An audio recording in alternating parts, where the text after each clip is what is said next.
Patología tiroidea. A continuación vamos a explicar la patología tiroidea.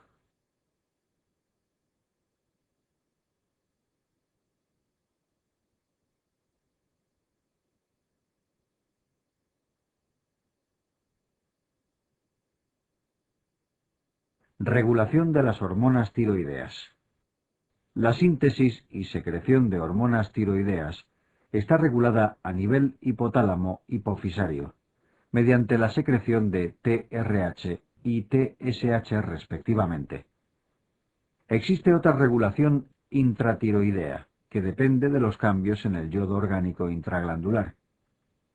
A su vez, la T3 ejerce un feedback negativo a nivel hipofisario, inhibiendo la secreción de TSH. El tiroides, que es la única fuente de T4 endógena, produce aproximadamente el 80% de la hormona circulante y un 20% de la T3, que es la hormona activa. El 80% restante de los niveles circulantes de T3 producen por la conversión periférica de T4 en T3 gracias a la acción de la 5' modo desiodasa. Sin embargo, solo un 0,4% de la T3 circulante lo hace en forma libre o activa.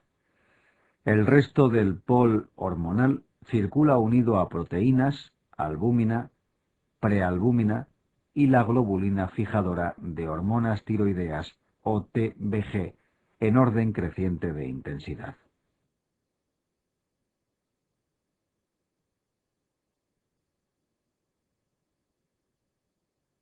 La metabolización de las hormonas tiroideas se realiza fundamentalmente por desyodación de los átomos de yoduro y en segundo lugar por conjugación hepática y su excreción con la bilis. Existen diferentes fármacos que interfieren en el metabolismo de las hormonas tiroideas. Los corticoides inhiben la secreción de TSH y TRH. El propitiltiouracilo, corticoides, propanolol, yodo y amiodarona bloquean la conversión periférica de T4 en T3.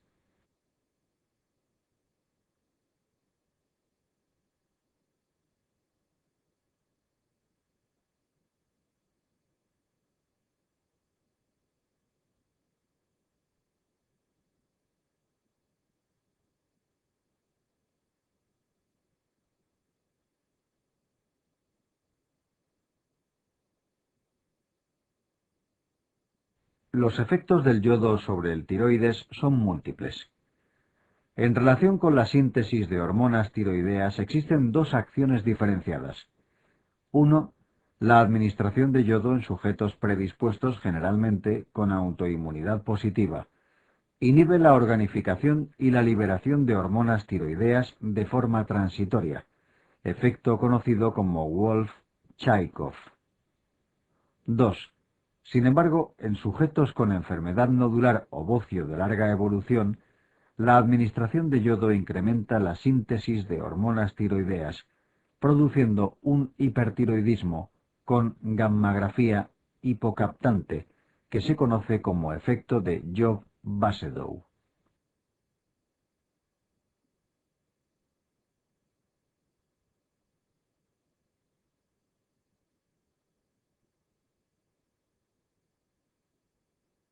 Otras acciones del yodo sobre el metabolismo de las hormonas tiroideas son el bloqueo de la liberación de las mismas desde la glándula tiroidea y el bloqueo de la conversión periférica ya comentado, lo que es aprovechado para el tratamiento de situaciones de hipertiroidismo mediante la administración de contrastes yodados, hipodato sódico y ácido yopanoico o sales de yodo. Finalmente, otra de las acciones del yodo sobre el tiroides, con implicaciones terapéuticas, es su capacidad para inducir fibrosis y disminuir la vascularización glandular, lo que es aprovechado en la cirugía de tiroides mediante la administración de sales de yodo previamente a la realización de la misma, con el objeto de disminuir las complicaciones del acto quirúrgico, fundamentalmente las hemorrágicas.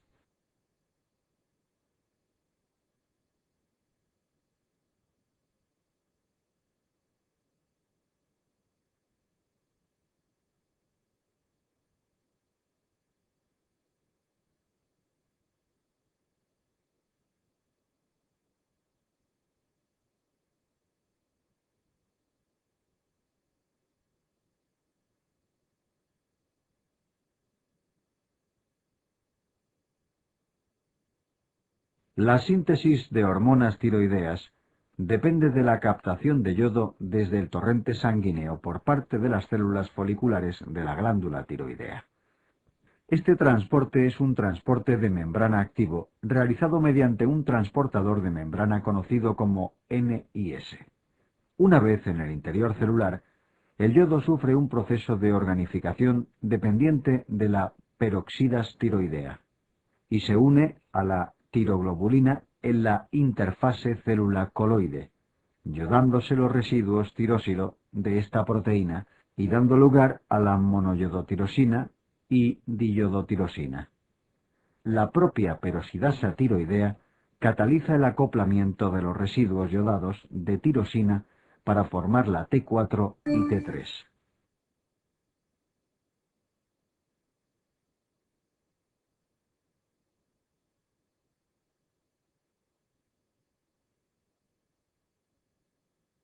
Posteriormente se produce un proceso de pinocitosis del coloide, liberándose en el tiroides de los lisosomas celulares las hormonas tiroideas de la tiroglobulina y siendo liberadas al torrente sanguíneo mediante un proceso de exocitosis.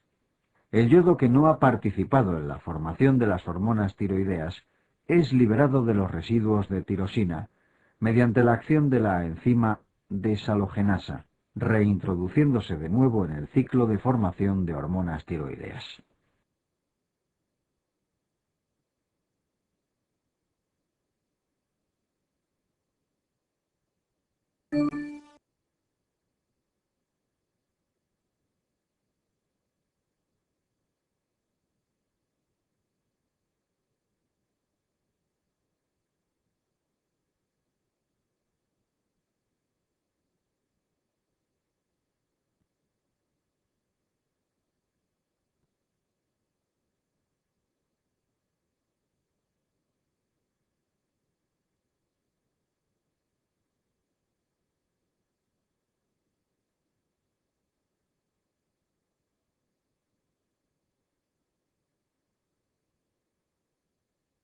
Existen diferentes situaciones fisiológicas o patológicas, así como numerosos fármacos que influyen en la conversión periférica de hormonas tiroideas.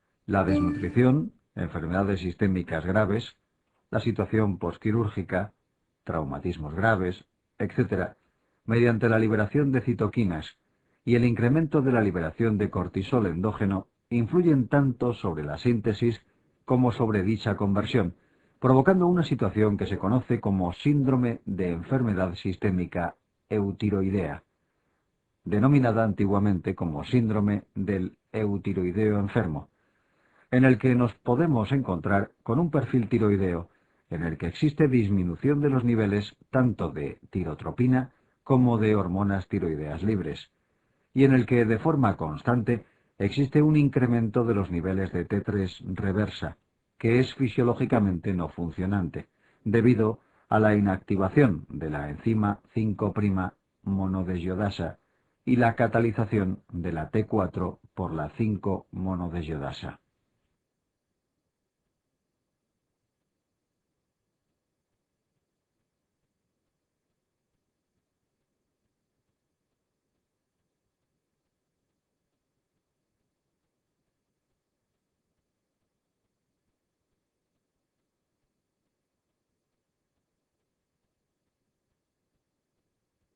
En la actualidad no existe indicación para el tratamiento del síndrome de enfermedad sistémica eutiroidea con hormonas tiroideas. La disminución de la conversión periférica por los fármacos señalados en la diapositiva, aunque en ocasiones provoca situaciones patológicas, como es en el caso de la amiodarona, generalmente se aprovecha con fines terapéuticos.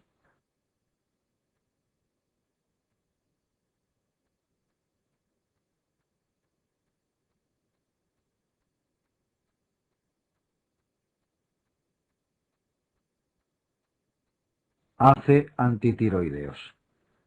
La autoinmunidad tiroidea juega un papel importante en la patología glandular.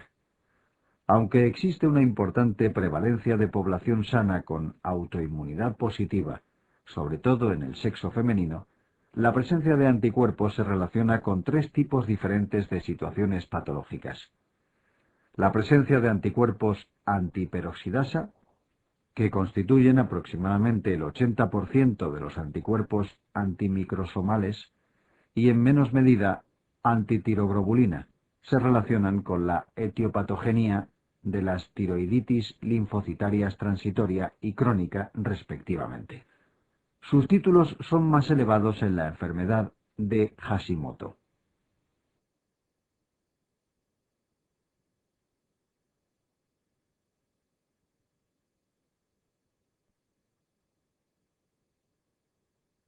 Los anticuerpos antitiroglobulina tienen una gran importancia a la hora de determinar los niveles de tiroglobulina en el seguimiento del cáncer diferenciado de tiroides, ya que interfieren con sus niveles de forma diferente en función del método de laboratorio empleado para su determinación.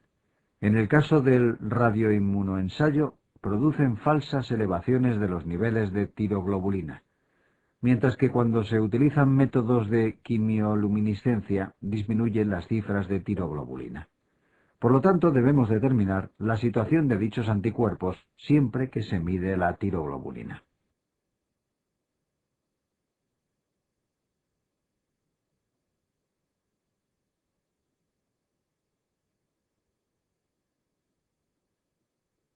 La otra enfermedad de etiopatogenia autoinmune que puede acontecer en la glándula tiroidea es la enfermedad de Graves-Basedow. En este caso podemos encontrarnos con anticuerpos antiperoxidasa y antiglobulina positivos. No. En este caso podemos encontrarnos con anticuerpos antiperoxidasa y antitiroglobulina positivos. Pero los anticuerpos que definen la enfermedad son las inmunoglobulinas estimulantes del tiroides o anticuerpos estimulantes del receptor de TSH. Su determinación es de utilidad a la hora de suspender el tratamiento con fármacos antitiroideos, puesto que su negatividad indica una remisión prolongada de la enfermedad, y en el caso de enfermedad de Graves en mujeres embarazadas, puesto que estos anticuerpos atraviesan la placenta y pueden provocar un hipertiroidismo transitorio neonatal.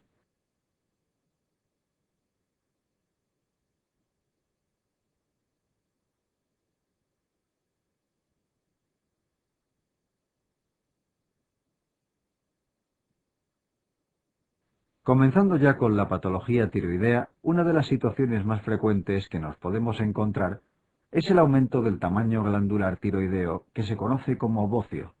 El bocio se puede acompañar de patología nodular, lo que se conoce como bocio nodular o multinodular. También puede cursar con hipofunción, hiperfunción o normofunción tiroidea, conociéndose esta última situación como bocio simple. Entre las diferentes causas de aumento del tamaño glandular tiroideo se encuentran el déficit de yodo, que es la etiología más frecuente a nivel mundial, la ingesta de alimentos o fármacos bociógenos, las enfermedades inflamatorias e infiltrativas, entre las que se encuentran las tiroiditis, las alteraciones congénitas que suelen cursar con hipotiroidismo y finalmente la presencia de neoplasias benignas, adenomas, quistes tiroideos o malignas de tiroides.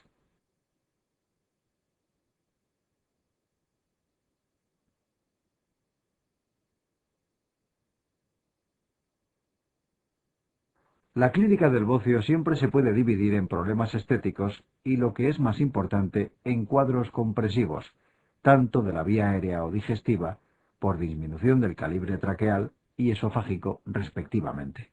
Una exploración clínica que confirma la compresión tiroidea de estructuras vecinas es lo que se conoce como signo de Pemberton, que consiste en la aparición de plétora facial y pérdida de conocimiento tras la elevación de los brazos, y está provocado por la compresión de los vasos laterales del cuello por un bocio de gran tamaño.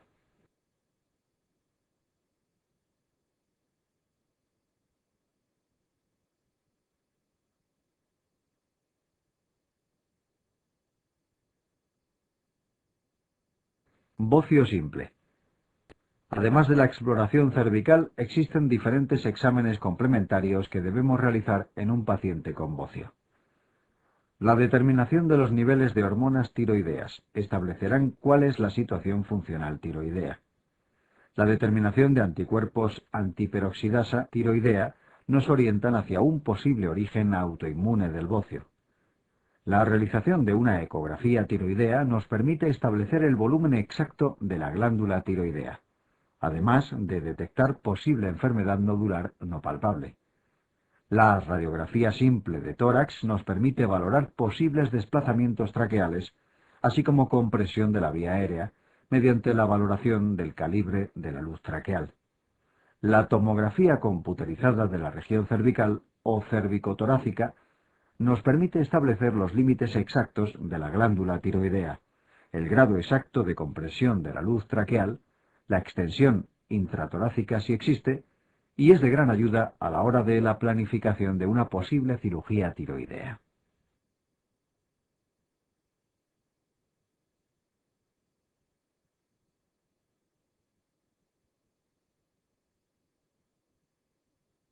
En cuanto al tratamiento del bocio, solamente existen dos indicaciones claras de intervención, que son los problemas estéticos y la existencia de un cuadro compresivo.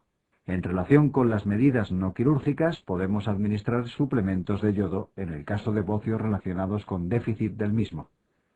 Otra opción es la administración de levotiroxina en dosis supresoras, aunque con esta modalidad terapéutica solo vamos a obtener una respuesta satisfactoria en un tercio de los pacientes.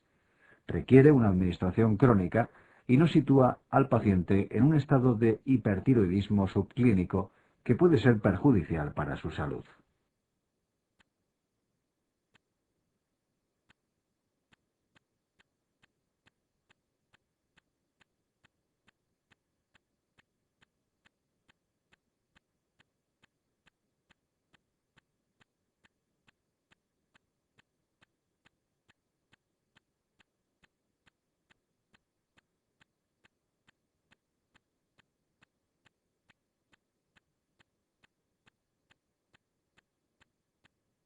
Otra opción terapéutica es la administración de yodo radiactivo en el caso de que exista captación en la gammagrafía tiroidea, obteniéndose unas altas tasas de éxito, aunque debemos contar con la alta incidencia de hipotiroidismo postradioyodo.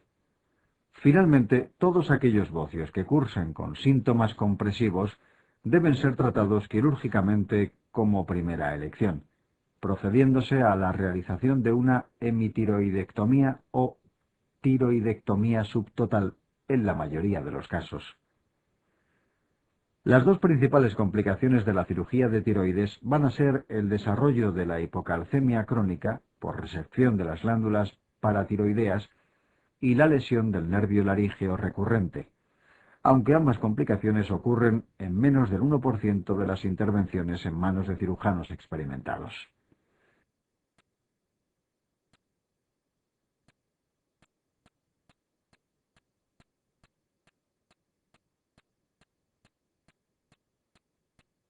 Causas de hipotiroidismo. A continuación vamos a comenzar el estudio de la hipofunción tiroidea. Definimos como hipofunción tiroidea un descenso de los niveles de hormonas circulantes libres, fundamentalmente de la T3, que es la que va a ser la responsable de la clínica típica de los pacientes hipotiroideos. Cuando el déficit de hormonas tiroideas se manifiesta desde el nacimiento, se denomina cretinismo, y si no es tratado va a ser responsable de numerosas alteraciones en el desarrollo psicomotor y neurológico de los niños que lo padecen. Afortunadamente, en la actualidad, la administración temprana de levotiroxina, tras la realización de pruebas de despistaje neonatales, mediante la determinación de los niveles de tiropropina en sangre del talón del recién nacido, ha minimizado este problema.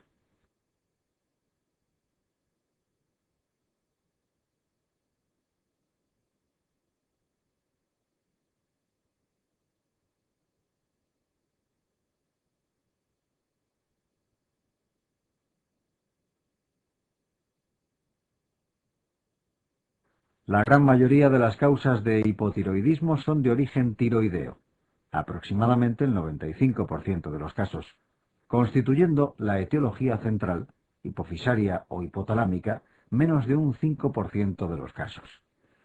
La causa más frecuente de hipotiroidismo a nivel mundial es el déficit de yodo, mientras que en los países desarrollados la principal etiología es la autoinmune. Además de las tiroiditis crónicas, en la diapositiva se enumeran otras causas de hipotiroidismo tanto en la infancia como en los pacientes adultos. Cabe destacar que en el caso de que el paciente presente autoinmunidad positiva, podemos encontrar asociadas otras enfermedades de origen autoinmune: artritis reumatoide, miastenia gravis, lupus eritematoso, o que incluso el paciente presente lo que se conoce como un síndrome poliglandular autoinmune que curse con afectación de otras secreciones hormonales: insuficiencia suprarrenal, hipogonadismo autoinmune, hipoparatiroidismo autoinmune, diabetes mellitus tipo 1.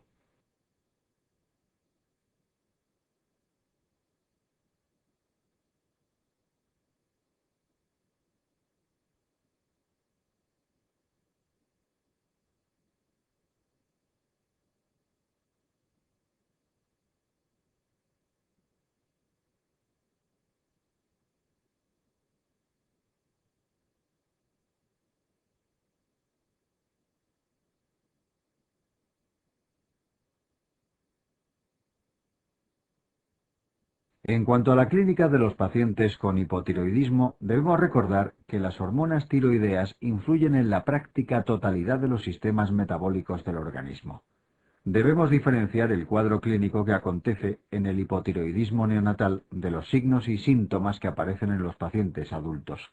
El hipotiroidismo congénito se manifiesta con ictericia persistente, llanto ronco, estreñimiento, somnolencia y problemas de alimentación. Si no se inicia tratamiento temprano, se desarrolla el cuadro conocido como cretinismo, que se acompaña de retraso del crecimiento con retraso de la edad ósea, macroglosia, rasgos faciales toscos, sequedad de piel, abdomen prominente, retraso de la dentición y retraso mental.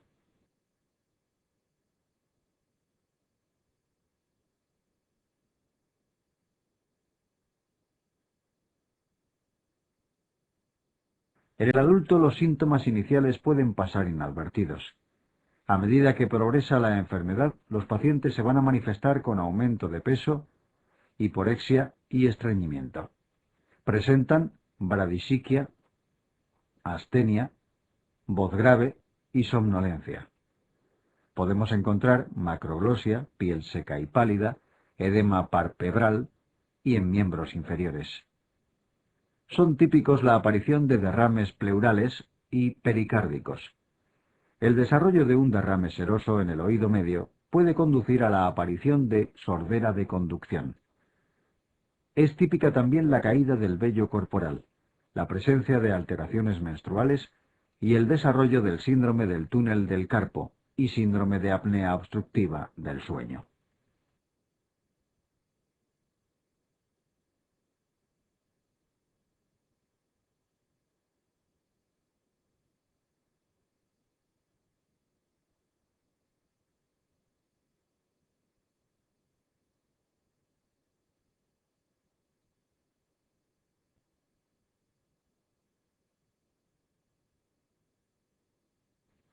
Los pacientes manifiestan intolerancia al frío y a nivel cardíaco nos vamos a encontrar con bradicardia. El coma mixedematoso es una situación extrema del hipotiroidismo que acontece en pacientes con hipotiroidismo no diagnosticado o no tratado, en los que concurre una situación estresante como una cirugía, infección o exposición al frío extremo. Se caracteriza por la presencia de hipotermia, hipotensión, disminución del nivel de conciencia, hipoglucemia, hiponatremia, derrames pleurales y pericárdicos y bradicardia extrema. Es una situación de extrema gravedad que requiere iniciar tratamiento inmediato ante la sospecha clínica consistente en medidas de calentamiento y soporte vital, la administración de T4 intravenosa y corticoides. Pese a la instauración correcta del tratamiento, presenta una mortalidad de hasta el 50%.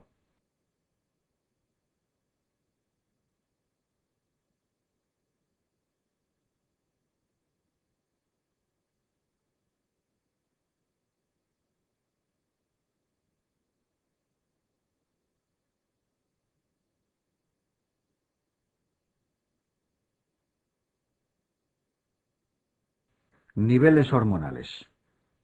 Es fundamental para el correcto diagnóstico de los pacientes con hipotiroidismo interpretar de forma adecuada los niveles de hormonas tiroideas.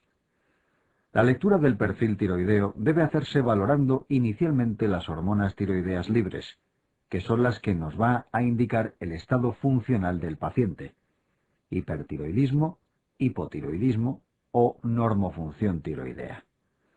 Seguidamente, una vez conocida la situación funcional, nos fijaremos en los niveles de TSH que nos informarán sobre el origen de la alteración, primaria o central. Como podemos ver en la diapositiva, en los casos de hipotiroidismo nos podemos encontrar con tres perfiles hormonales.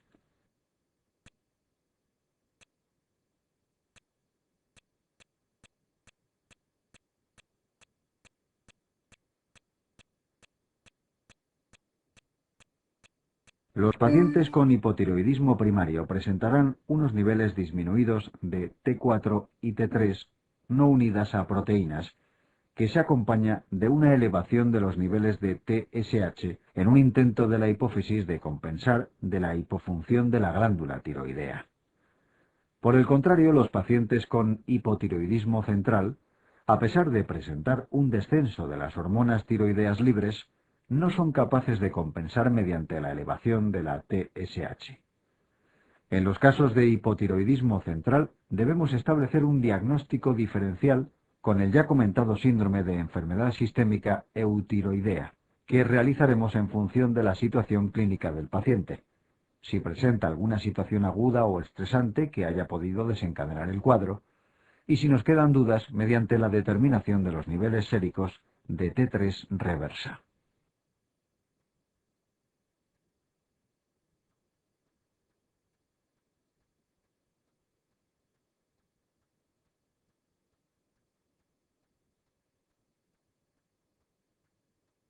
Finalmente, comentar la situación conocida como hipotiroidismo subclínico, que se define con la normalidad en los niveles de hormonas tiroideas libres, junto con la elevación de la tirotropina. Esta situación nos indica que la glándula tiroidea presenta cierto grado de hipofunción hormonal que requiere de una hipersecreción hipofisaria de TSH para que los niveles hormonales sean normales.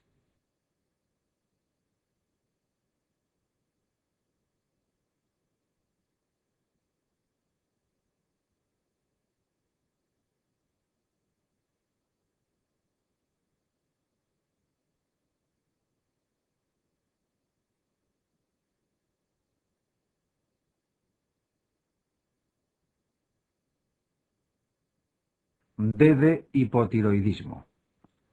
A nivel clínico y analítico podemos encontrar numerosas diferencias entre los pacientes con hipotiroidismo primario y central.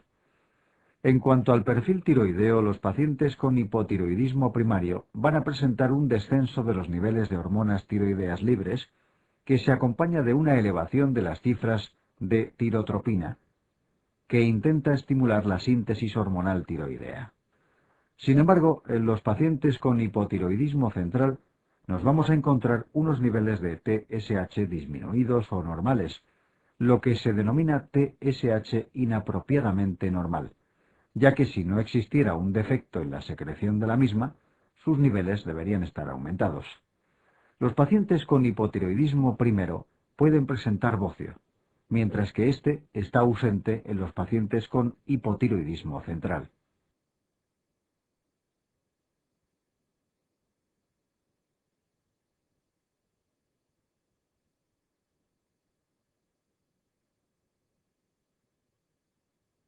Las hormonas tiroideas intervienen en el metabolismo del colesterol y sus niveles se van a encontrar aumentados en los pacientes con hipotiroidismo.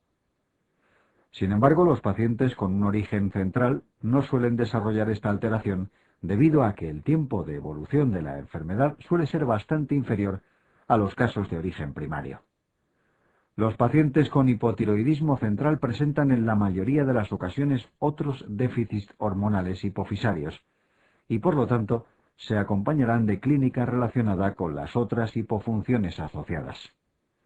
Finalmente, el seguimiento del tratamiento sustitutivo lo debemos realizar en los pacientes con hipotiroidismo primario mediante la determinación de los niveles plasmáticos de TSH, y en los pacientes con hipotiroidismo central, mediante las cifras de T4 libre circulante.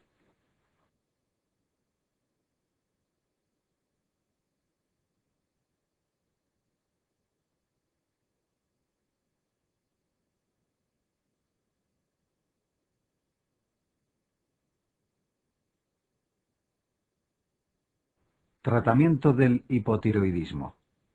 Los pacientes con hipotiroidismo van a requerir tratamiento sustitutivo con hormona tiroidea, en la mayoría de las ocasiones de forma crónica.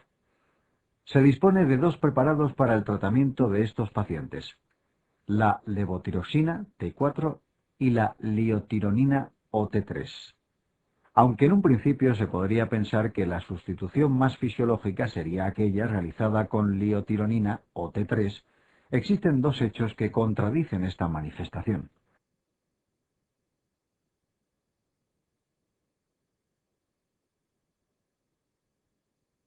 En primer lugar, en ningún ensayo clínico de pacientes tratados con levotiroxina frente a la liotironina o combinaciones de ambas, se ha demostrado ninguna ventaja clínica ni metabólica del tratamiento con T3.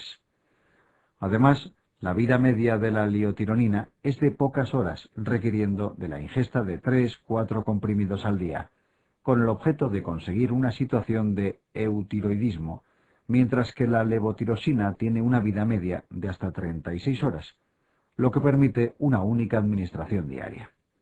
Por lo tanto, el tratamiento sustitutivo del hipotiroidismo se realiza de forma universal con levotiroxina, con una dosis media para conseguir una situación de normofunción hormonal de aproximadamente 1,7 microgramos kilogramo de peso día.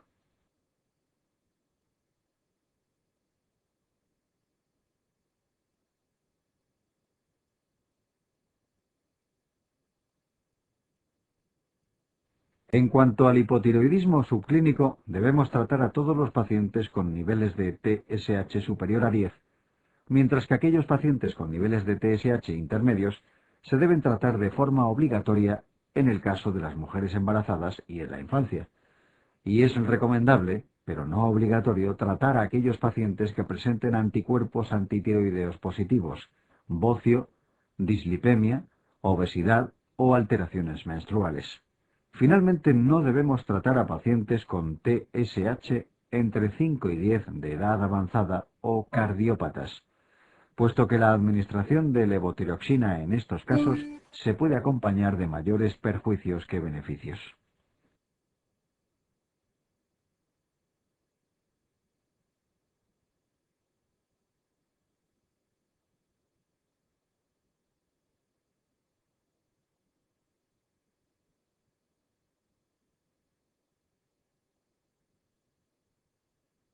A continuación vamos a comentar diferentes aspectos relacionados con la etiología, diagnóstico y manejo de los pacientes con hipertiroidismo. El hipertiroidismo se caracteriza por una serie de alteraciones físicas y metabólicas secundarias al incremento de los niveles de hormonas tiroideas circulantes. Es un trastorno muy frecuente con una prevalencia aproximada del 1% entre la población general. Como el resto de las enfermedades tiroideas, es más prevalente entre la población femenina.